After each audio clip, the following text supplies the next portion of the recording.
धर्मेंद्र जी के जाने के बाद धर्मेंद्र जी के निधन के दूसरे दिन ही धर्मेंद्र जी की अलमारी से मिली उनकी वसीयत, एक ऐसी वसीयत जिसने पूरे परिवार के होश उड़ा दिए। उस वसीयत में ऐसा तो क्या लिखा था जिसके बाद वे हेमा मालिनी हैरान हो चुकी है। धर्मेंद्र जी ने किसको कितना मिलेगा, क्या मिलेगा, कैसे मिलेगा और कब मिलेगा, एक एक चीज का हिसाब बना रखा था। धर्मेंद्र जी काफी सुलझे हुए इंसान थे। धर्मेंद्र जी इसीलिए भी इतना ज्यादा अपने जीवन में आगे आ पाए। उनको आज के साथ में कल का भी अंदाजा होता था और कल की वो तैयारी पहले करते थे।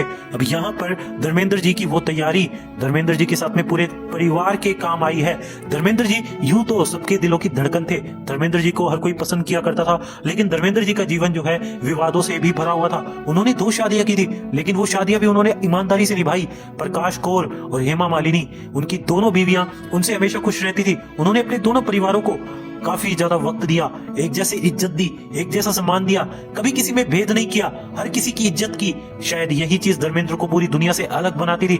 धर्मेंद्र जी ने सच में भाई यहाँ पर जो वसीयत लिखी है ना, उसने सबका दिल जीत लिया है। दरअसल जो वसीयत निकलती है उसके अंदर काफी सारी क्लोज एंड काफी सारी चीजें लिखी होती है। यहाँ पर भाई जो बड़ी बड़ी फैमिलीज होती है, जो बड़े बड़े बॉलीवुड स्टार्स होते हैं, वो अपनी वसीयत जो है, अपनी लेगेसी जो है कंटिन्यू रखने के लिए पहले ही अपनी वसीयतों को तैयार करके रखते हैं कि भाई किसके हिस्से क्या आएगा, क्योंकि बहुत सारी चीजें होती है। और आज के जमाने में तो भाई भाई का दुश्मन हो जाता है, 2 कौड़ी के एक छोटे से घर के लिए भी। अब यहाँ पर वैसी चीजें धर्मेंद्र जी बिल्कुल नहीं चाहते थे। उन्होंने अपने जिंदा रहते परिवार को जो है जोड़े रखा था, अपने पूरे परिवार को एक साथ रखा था। अगर उनके जाने के बाद भी उनका परिवार बिखर जाएगा तो उनके जीवन की सारी मेहनत, सारी जो तपस्या है, सब कुछ भंग हो जाएगा। धर्मेंद्र जी ये कतई नहीं चाहते थे, तो इसके लिए उन्होंने वसीयत में सब कुछ लिखा। अब यहाँ पर क्या था वसीयत में, किस तरीके की चीजें थी, मैं आपको सब बता देता हूँ। लेकिन इससे पहले एक रिक्वेस्ट रहेगी, वीडियो अच्छी लग रही है तो वीडियो को लाइक करें, चैनल को सब्सक्राइब करें, साथ ही साथ बेल आइकन प्रेस करें एंड इस वीडियो को ज्यादा से ज्यादा लोगों तक शेयर करें। अब यहाँ पर सबसे पहले जैसे ही वसीयतनामा खुलता है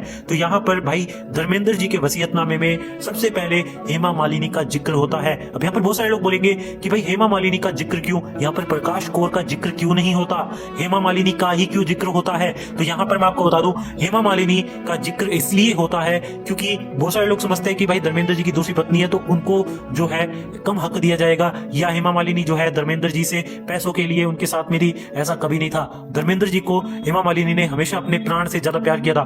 धर्मेंद्र जी को यह तक हेमा मालिनी जी बोलती थी कि भाई मुझे आप चाहिए, आपके अलावा कुछ भी नहीं चाहिए। और शायद तभी धर्मेंद्र जी ने हेमा मालिनी को चुना, उनकी आंखों में वो प्यार दिखा, तभी धर्मेंद्र जी ने उन्हें अपनी जीवन संगिनी बनाया।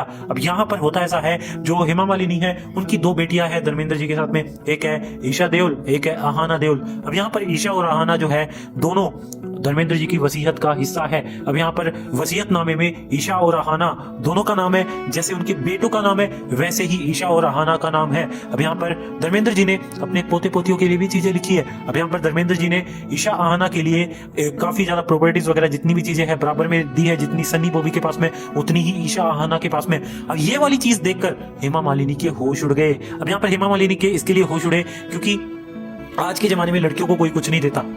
धर्मेंद्र जी सच में एक महान इंसान थे, जिन्होंने आज के जमाने में भाई आगे जमाने से आगे बढ़कर उन्होंने हमेशा चीजें करी है और आज भी उन्होंने साबित कर दिया कि कितने अच्छे इंसान है। हालांकि मैं आपको बता दूं, बहुत सारे लोग बोलेंगे कि ये तो गलत है ना उनकी पहली पत्नी के साथ में, तो मैं आपको बता दूं कभी भी उनकी पहली पत्नी ने भी पैसों की वजह से कभी लड़ाई, कोई झगड़ा कुछ नहीं किया। उन्होंने भी धर्मेंद्र जी को जो है हमेशा ही सपोर्ट किया, हमेशा ही उनका साथ दिया, हर परिस्थिति में, हर सिचुएशन में। अब यहाँ पर उनकी पहली पत्नी हमेशा उनके साथ थी। अब ऐसे में धर्मेंद्र जी के इस फैसले को भी उनकी पहली पत्नी का सपोर्ट था, जहां पर उनकी पहली पत्नी प्रकाश कौर जो है उनको भी काफी ज्यादा मतलब चीजें मिली थी। वसीयत में काफी सारी चीजें उनके नाम भी लिखी गई है। अब ऐसे में जब वसीयतनामा आता है सामने तो दोनों पत्नियों को बराबर हक मिलता है। अब इससे एक चीज साबित हो जाती है, धर्मेंद्र जी सच में सभी की सोचते थे, हर किसी की देख रेख करते थे, हर किसी के बारे में बहुत अच्छा सोचते थे, हर किसी के बारे में चिंता करते थे, फिर चाहे परिवार हो, दोस्त हो, समाज हो। उन्होंने हर जगह अपना फर्ज निभाया। अब यहाँ पर जिस तरीके की वसीयत आई है उनके सामने, इससे साफ साफ तौर पर पता यह लग जाता है कि धर्मेंद्र जी किस तरीके के शख्सियत थे, किस तरीके के इंसान थे, किस तरीके के वो एक आदमी थे। और इसी वजह से उन्हें हर कोई पसंद करता है, हर कोई प्यार करता है, इतना ज्यादा सपोर्ट करता है। अब आप सभी की क्या राय है, धर्मेंद्र जी का यह फैसला आपको कितना ज्यादा सही लगा? धर्मेंद्र जी के लिए जो ये हेमा मालिनी जी है उन्होंने काफी ज्यादा बड़ी बात बोली है, बोला कि भाई धर्मेंद्र जी सच में जीते जी भी जितने अच्छे थे, शायद जाने के बाद भी उन्होंने अपनी इज्जत बढ़ा दी है। और मेरे को कभी पैसों के लिए उनके साथ में कोई लगाव था भी नहीं, बस ये था कि उनका प्यार था वो ही मेरे लिए सच्ची दौलत थी। और सच में हेमा मालिनी ने हमेशा उनके प्यार को ही अहमियत दी है। अब आपकी क्या ओपिनियन है, आपकी क्या राय है, बता सकते हैं। बाकी मिलते हैं अगले वीडियो में। Thank you so much for watching. Channel को